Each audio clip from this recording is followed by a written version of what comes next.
Hello friends, आज मैं आपके लिए लेकर आई हूँ प्रेपोजिशन का वीडियो नंबर 3।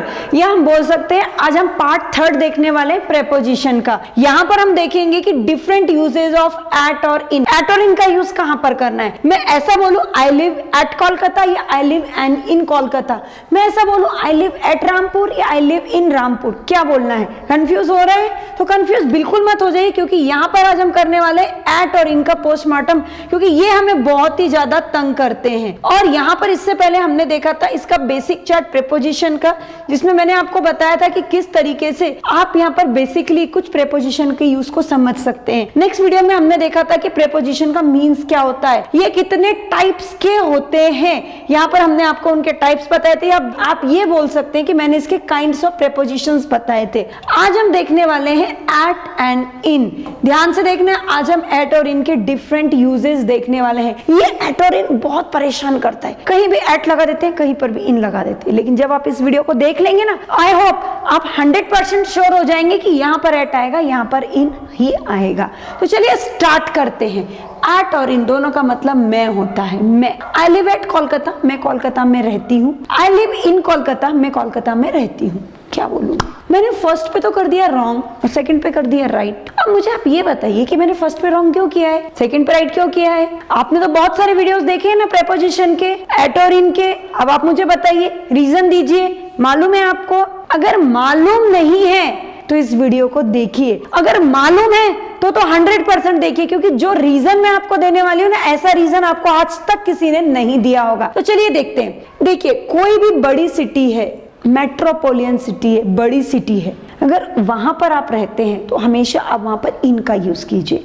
अगर आप किसी छोटे विलेज में रहते हैं, छोटे गांव में रहते हैं, तो वहां पर एट लगाइए। इन सेंस बड़े स्थान के लिए इन आता है, छोटे स्थान के लिए एट आता है। मिल गया ना रीजन, क्यों मैंने कोलकाता के लिए एट पर क्रॉस किया, क्यों मैंने इन के लिए राइट किया। अब आप मुझे बताइए आप लोग कहाँ कहाँ रहते हैं। अब जैसे मैं बोलती हूँ I live at Nashik, I live इन नासिक, क्योंकि मैं नासिक में रहती हूँ। नासिक बड़ी सिटी है तो मैं क्या बोलूंगी, आई लिव इन नासिक। आप सब लोग मुझे जरूर बताइएगा कमेंट बॉक्स में कि आप लोग कहाँ कहाँ रहते हैं। इससे आपको भी क्लियर हो जाएगा एट और इन का यूज कहाँ करना है। अभी देखिए, छोटे स्थान के लिए at. My sister lives at Sioda या सियोधा। सियोधा एमपी में एक जगह है, एक छोटा सा गांव है, ठीक है। I live in Pune. My sister lives at Siyodha and I live in Pune. Siyodha एक छोटा गांव है, एक विलेज है, इसलिए मैंने यहाँ पर लिखा है एट। लेकिन पुणे, आप लोगों ने नाम सुना होगा, महाराष्ट्र का फेमस प्लेस है पुणे, जहां पर आपको इन लगाना होगा। तो बड़ी सिटी है इसीलिए इन, छोटा गांव है इसीलिए हमने एट का यूज किया है। जो बड़ा है उसको इन कीजिए, जो छोटा है उसको एट कीजिए। इन एट, इन एट, ऐसा समझ लीजिए। आगे हम देखते हैं कि इसका और क्या यूज हो सकता है। इन और एट की बात कर रही हूं मैं। आई लिव इन अ विलेज। अरे रे रे, यहाँ तो गलती हो गई ना। रूल नंबर 2 है, फर्स्ट रूल आपने अभी देख लिया है छोटा बड़ा का। यहाँ पर मैंने क्या किया, गांव से पहले इन लगा दिया, जबकि अभी अभी मैंने बोला था गांव है तो आप एट लगाइए। कैसे हो गया? हुआ नहीं है। इसका भी एक रूल है, देखिए, विलेज के पहले इन आएगा। अगर नॉर्मली हमने लिख दिया कि आई लिव इन विलेज होगा, अगर विलेज का नाम दे दिया है तो वहां पर आप एट लेंगे। जैसे I live at Rampur. Rampur तो सुना होगा ना, हाँ, शोले पिक्चर में रामपुर, वही वाले बसंती वाला रामपुर। तो एक छोटा गांव है इसलिए मैंने एट लगा दिया है। अगर नॉर्मली लिख दिया आई लिव विलेज तो वहां पर इन आएगा। गांव का नाम नहीं दिया, गांव ही लिखा है तो आपको लगाना है इन। गांव का नाम दिया है तो आपको एट लगाना है। विलेज का नाम दिया तो एट लगाएंगे। तो पहला रूल था बड़े के लिए इन, छोटे के लिए एट। दूसरा रूल क्या है, गांव डायरेक्टली लिखा है तो इन, गांव का नाम लिखा है तो हमें एट का यूज करना है। इन हमेशा ऊपर रहेगा, एट हमेशा नीचे रहेगा। तो यहाँ पर मैंने आपको 2 यूजेस इन और एट के बताए हैं। आप लोग तुरंत आगे मत जाइएगा, जितनी स्पीड में मैं जा रही हूँ आप वीडियो को पॉज करके देखिएगा। सेंटेंसेस पे कॉन्सेंट्रेशन कीजिएगा, क्योंकि आप यहाँ पे ग्रामर का बहुत इंपॉर्टेंट टॉपिक देख रहे हैं। आगे देखिए, 3rd नंबर का रूल क्या है। दिन के हिस्से बताने के लिए इनका यूज किया जाता है, दिन के पार्ट्स बताने के लिए। जैसे morning morning, evening, night, afternoon, ये सभी दिन के पार्ट होते हैं। इनको बताने के लिए आप इन का यूज करेंगे। जैसे I am walking in the morning, ठीक है ना, मैंने सुबह घूम रही हूं तो मैंने इन कर दिया, दिन के मैंने पार्ट बताए हैं इसलिए मैंने इन का यूज किया है। अब आप यहाँ पर देखेंगे निश्चित बिंदु बताने के लिए एट का यूज करेंगे। यहाँ पर देखिए एकदम फिक्स पार्ट थे, morning, evening, night, afternoon, 4 part में दिन को बांटा जाता है। लेकिन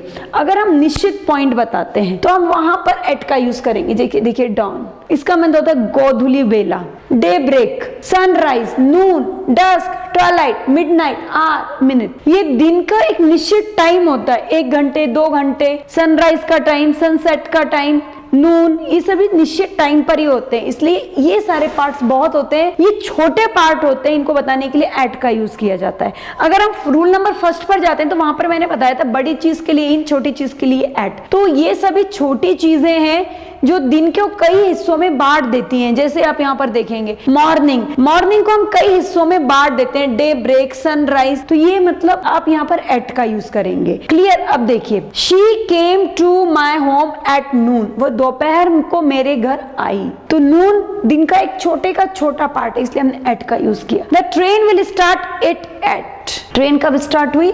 8 बजे। ये घंटा है, आर का टाइम दे रहे हैं हम। तो बस आपको ध्यान क्या रखना है, दिन के 4 हिस्सों के लिए आप इन लगाइए एकदम आंखें बंद करके, और बाकी का जो आपको टाइम मिल रहा है उसके लिए एट का यूज कीजिए। ये रूल नंबर 4 था। अभी रूल नंबर 5 इन और एट का क्या बनता है? एज बताने के लिए भी आप एट का यूज करते हैं। एट का आपकी उम्र बताने के लिए, जैसे I completed my 10th at the age of 16, मैंने जो अपना 10th था ना 16 साल की उम्र में कंप्लीट किया। एट द एज ऑफ, देखिए एट का यूज कर दिया।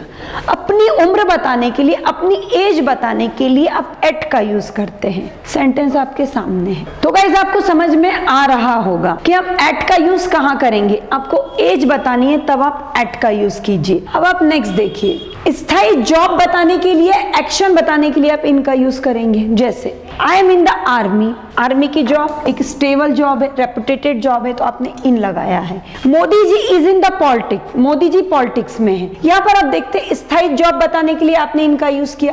एक्शन बताने के लिए मतलब उनकी एक्शन क्या है कि वो पॉलिटिक्स में है। हाँ, इसको आप एक्शन की तरह भी ले सकते हैं या आप इसको स्टेबिलिटी, स्थायी जॉब की तरह भी आप ट्रीट कर सकते हैं। तो कोई भी चीज जो स्थायी है वहां पर आप इनका यूज कीजिए। देखिए अगर आप ऐसा बोलते हैं मैम मैं किसी कंपनी में हूं, तो आप I am at the company नहीं बोलेंगे, आई एम इन द कंपनी बोलेंगे, क्योंकि आपकी वो स्टेबिलिटी है कंपनी की, ठीक है ना।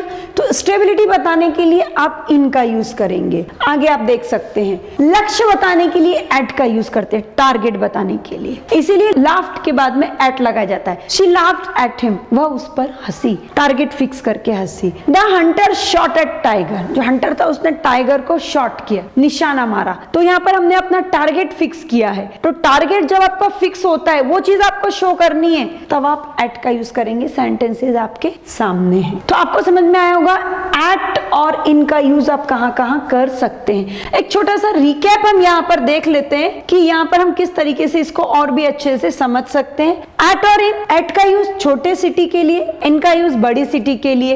एट का यूज जब कोई गांव का नाम दिया है वहां पर, इनका यूज जब केवल लिखा हो, केवल गांव लिखा हो, विलेज लिखा हो, तब आप इनका यूज करेंगे। इन द सेम से दिन के 4 हिस्से, morning, evening, night and afternoon, दिन के 4 हिस्से बताने के लिए आप इनका यूज करेंगे। और उन 4 हिस्सों के छोटे छोटे जो पार्ट्स हैं वो बताने के लिए आप एट का यूज करेंगे। जैसे आप यहाँ पर ये पार्ट्स आप देख सकते हैं। आगे आप देख सकते हैं एज बताने के लिए आप हमेशा एट का यूज करेंगे। सेंटेंस आपके सामने, आपकी उम्र जो भी आप एट से उसको शो करेंगे। आपकी स्टेबिलिटी है जॉब में या आपकी जो एक्शन है उसे बताने के लिए आप यहाँ पर किसका यूज करेंगे? इनका यूज करेंगे। सेंटेंस आपके सामने है। In the same way target fix है वो बताने के लिए आप हमेशा एट का यूज करेंगे। तो गाइस ये थे हमारे एट और इनके यूजेस। बहुत सारे यूजेस मैं आपके सामने लेकर आई हूँ जो इंपॉर्टेंट है, एक्चुअली जो हमारे स्पोकन के लिए, हमारे ग्रामर के लिए दी मोस्ट इंपॉर्टेंट यूजेस है, वो सभी आपके सामने इजी वे में मैंने प्रेजेंट किए। आई होप आपको समझ में तो आया ही होगा। अगर लगता है कि मैम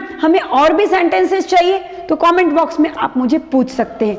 आगे के वीडियो में हम देखने वाले हैं इन एंड इनटू का यूज हम कहां कहां कर सकते हैं, क्योंकि मैंने जो पहले बताया था बेसिक यूज बताया था। तो आगे के वीडियो में प्रेपोजिशन के नेक्स्ट पार्ट में फिर से मिलते हैं। तब तक के लिए थैंक यू वेरी मच।